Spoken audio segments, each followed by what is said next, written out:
जाएगी चीज। वैसे तो आप सभी रोज ही चैनल पर अलग अलग तरह के कई सारे एक्सीडेंट्स देखते आ रहे होंगे, जिसे देखकर मुझे पूरी उम्मीद है कि आपको बहुत कुछ सीखने को भी मिलता होगा कि सड़क पर ड्राइविंग या फिर राइडिंग करते समय कौन सी गलतियां हमें नहीं करनी चाहिए और कौन सी गलतियां खतरनाक या फिर जानलेवा हो सकती हैं। इसी के साथ कुछ सिचुएशंस आपने ऐसे भी देखे होंगे जिसमें कहीं ना कहीं लोग बुरी तरह से फंस जाते हैं। मतलब गलती ज्यादातर सामने वाले की होती है लेकिन फंसना आपको पड़ता है। और ऐसे ही कुछ लापरवाह लोग और ऐसे ही सिचुएशंस आपको आज के इस वीडियो में भी देखने को मिलेंगे।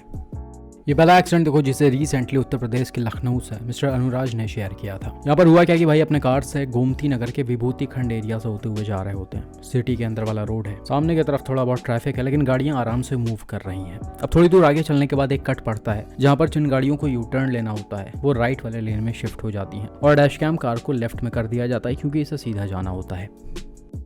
अब भाई जैसे ही अपने लेन में यानी मिडिल वाले लेन में थोड़ा सा आगे चलते हैं, एक्सट्रीम राइट में आप देख सकते हो एक बाइक वाला निकला है जिसको भी सीधा जाना होता है, लेकिन ये भाई साहब एकदम राइट वाले लेन में लगे होते हैं और ये एकदम से ट्रैफिक के बीच से निकलकर बाइक की स्पीड को बढ़ाते हैं और अपना लेन छोड़कर मिडिल वाले लेन में आ जाते हैं। और ये चीजें थोड़ा सा जल्दबाजी में और गलत तरीके से की जाती हैं। आप देख सकते हो भाई ने बाइक को एकदम से लेटा दिया है और एक बार भी पीछे की तरफ नहीं देखा है, यानी कि लेफ्ट साइड नहीं क्लियर किया है कि पीछे से कोई गाड़ी आ रही थी या नहीं, जबकि ऑलरेडी इनके लेन में काफी स्पेस है, इनको सीधा जाना चाहिए था।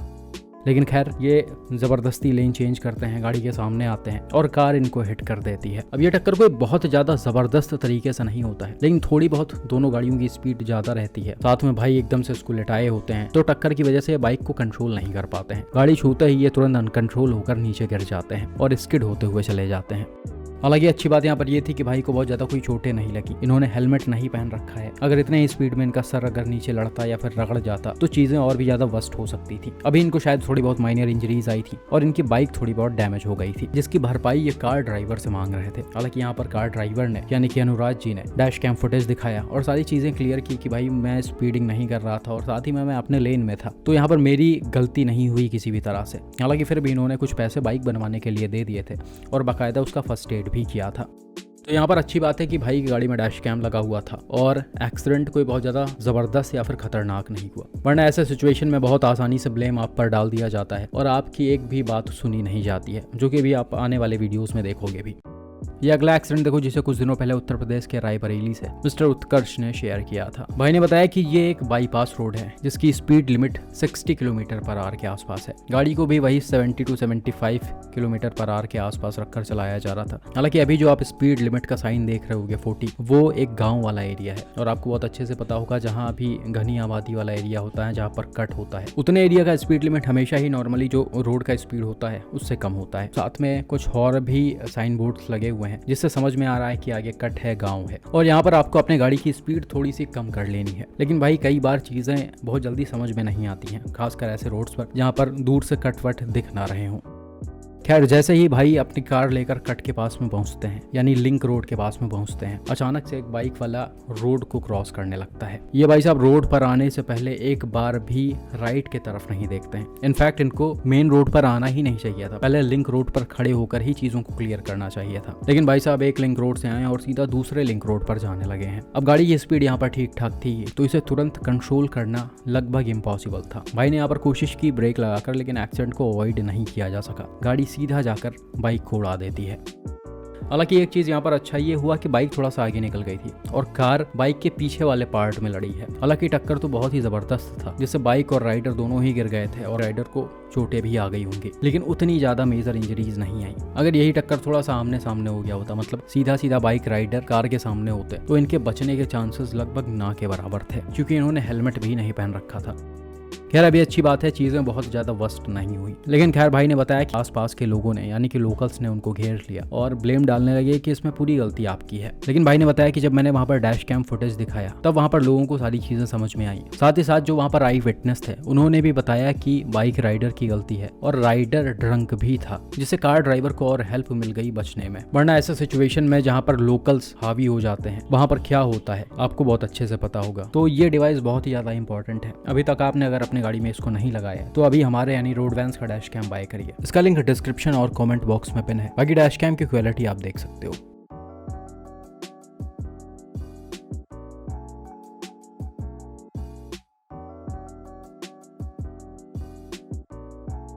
खैर यहाँ पर जैसा कि मैंने बताया सिचुएशन डेंजरस हो सकता था। बाइक राइडर की अगर जान चली जाती या वो हद से ज्यादा इंजर्ड हो जाते तो सारा ब्लेम कार ड्राइवर पर आता और तब शायद कोई कुछ भी ना सुनने को तैयार होता। इसलिए भाई ऐसे एरियाज में जितना हो सके अपने गाड़ी को कंट्रोल में रखकर ड्राइव करें। अगर 60 इसकी स्पीड लिमिट है तो 60 से बिल्कुल भी ऊपर मत जाएं, क्योंकि ये रोड्स, ये एरियाज बहुत ही ज्यादा खतरनाक होते हैं। ये रोडें देखने में तो बहुत खाली होती हैं और मन करता भाई कि इस पर कितना तेज गाड़ी को भगा लो और जल्दी से जल्दी पार कर लो, लेकिन ये उतनी ही ज्यादा खतरनाक भी होती हैं। कब बाइक वाले ऐसे निकल जाएंगे, कब पैदल लोग भागने लगेंगे, कब बच्चे रोड क्रॉस करने लगेंगे, कब स्ट्रे कैटल्स अचानक से रोड पर आ जाएंगे, आपको बिल्कुल भी समझ में नहीं आएगा। ना ही आपको उस सिचुएशन में टाइम मिलेगा रिएक्ट करने का। और रोडें इतनी पतली ही हैं, साथ में अगल बगल इतने बड़े बड़े घास लगे हुए हैं, आपको पहले से कुछ पता ही नहीं चलेगा।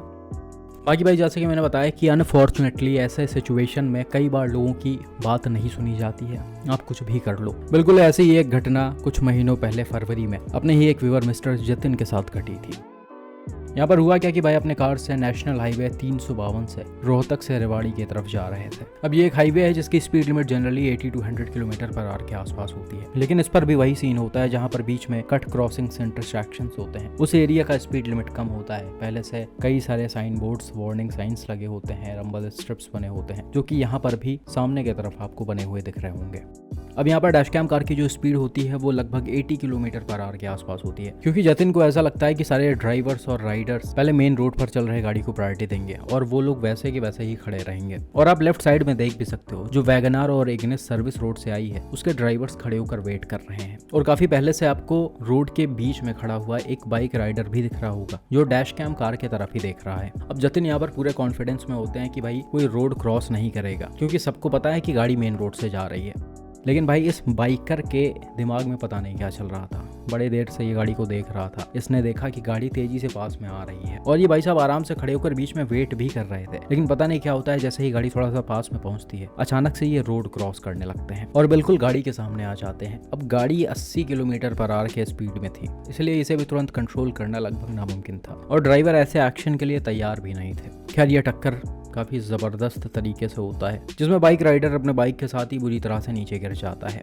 अब भाई चीज़ें यहाँ से स्टार्ट होती हैं जो जतिन के लिए कहीं ना कहीं काफ़ी ज़्यादा भयानक थी। बाइक राइडर को इस एक्सीडेंट में बहुत ज़्यादा कोई मेजर इंजरीज नहीं आई थी as per the car driver. उन्होंने बताया कि इसको चोटें आई, लेकिन कोई फ्रैक्चर वगैरह नहीं हुआ था, ना ही कोई मेजर हेड इंजरीज वगैरह आई थी। इन्होंने हेलमेट पहन रखा था, जिस वजह से इनका सर पूरी तरह से सेफ था।